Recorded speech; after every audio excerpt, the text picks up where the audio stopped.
Hey guys, TJ here. We're at the shop. I'm just going to show you a little bit about how to diagnose a shock that's not working, that's leaking, or that's damaged.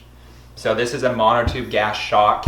It's one of the most common shocks you find in the off-road market.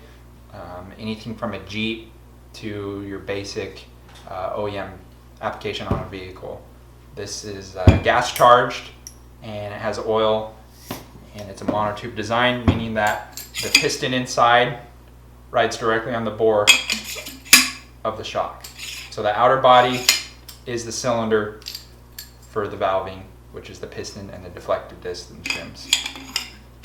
So on your basic vehicle, you might notice that your ride quality is declining. You might notice a little swaying action. You go over a curb, you kind of limp over and it doesn't want to respond as much. You take it off road, you lose all your handling characteristics. It's jumping all over and the ride quality is just not smooth, not consistent, and something's wrong. You might look towards your shocks.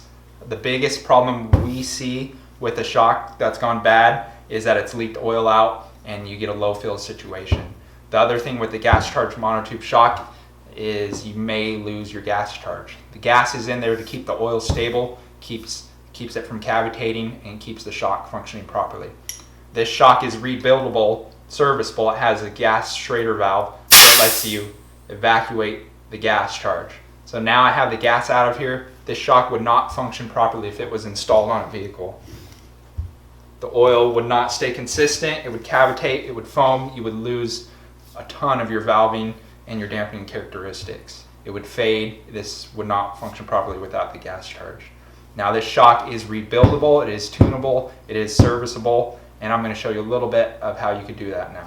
Alright guys, just add in one more thing. This is a monotube shock. It is not the only shock style out there on the market. There is a twin tube shock design and it functions similarly, but it's nowhere near the same as this. So I'm going to show you the basic properties of a monotube decarbon shock.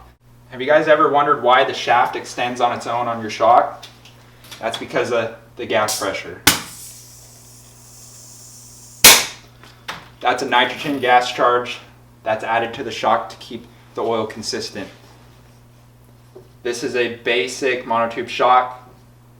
One way that you can tell if it's bad, if you've leaked oil out, you visibly see oil leaking down the shaft. I know you've all seen that. The shaft is covered in dirt and grime, and there's actually physical residue of oil. That could mean that there's a couple bad seals in here, and that's something that if you have a take-apart rebuildable shock, I highly suggest you do a rebuild. It means it's time to service that thing. Now, not all shocks are take-apart. I highly recommend take-apart serviceable shocks because that will be the last shock you ever buy through the course of your vehicle, because you could take the shock entirely apart, put fresh seals, fresh oil, and you could actually change the valving to depending on driving style and what you think is best for your application.